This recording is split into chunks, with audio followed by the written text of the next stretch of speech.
So guys, so for today's video ay mag-vlog na naman ako. At makikita nyo nga at naka-aircon nga kami guys for today's video. At eto nga po yung kapatid ko, kawawa nga po siya guys dahil nagkasakit siya guys at nilalagnat po siya ngayon. Syempre. At saka guys, kung ano-ano yung mga basta guys, ano ba? Basta marami siyang mga red dito sa katawan. At saka guys, matamlay na nga siya mag-milk. Unti-unti na nga lang yung minimilk niya. Pero at least nagme-milk pa rin siya. At saka, hindi na nga siya minsan makatulog guys. Dahil, syempre, iyak siya ng iyak, diba? Minsan nga po, paputol-putol na ang mga tulog niya. Pero minsan naman, pag nasa labas siya, tapos, nasa stroller siya, tinutulak-tulak ko siya sa stroller. Nakakatulog naman siya, pero mga saglit lang or mga iglip lang gano'n.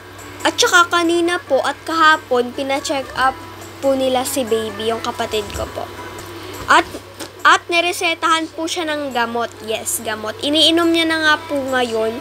At kayo naman ay nakakanood naman ng siyang mabuti.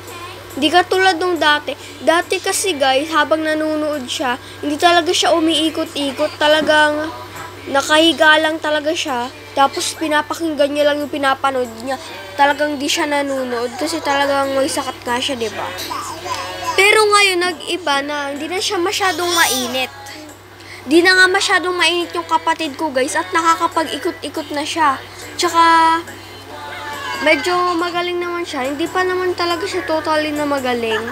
Pero, ngayon kasi, parang napapansin ko na parang umiikot-ikot na siya, nanunod na siya, ganon. Naglalaro na siya, ganon.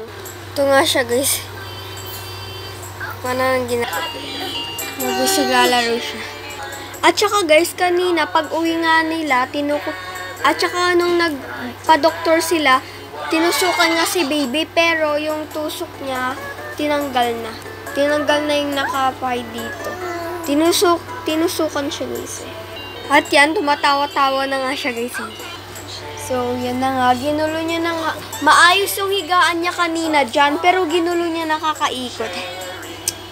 Yan, umingiti-ngiti na nga rin siya ngayon. Oh, masaya na siya.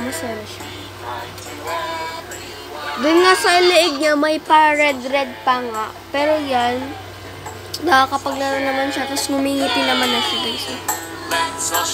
At saka tumatawa na rin naman na siya, guys. Kasi nung nagkasakit siya, talagang matamlay talaga siya. Hindi na siya, ikot-ikot dito. Kahit nanonood talaga siya, umiiyak pa rin talaga siya. Gusto niya laging nakabuhat, ganun.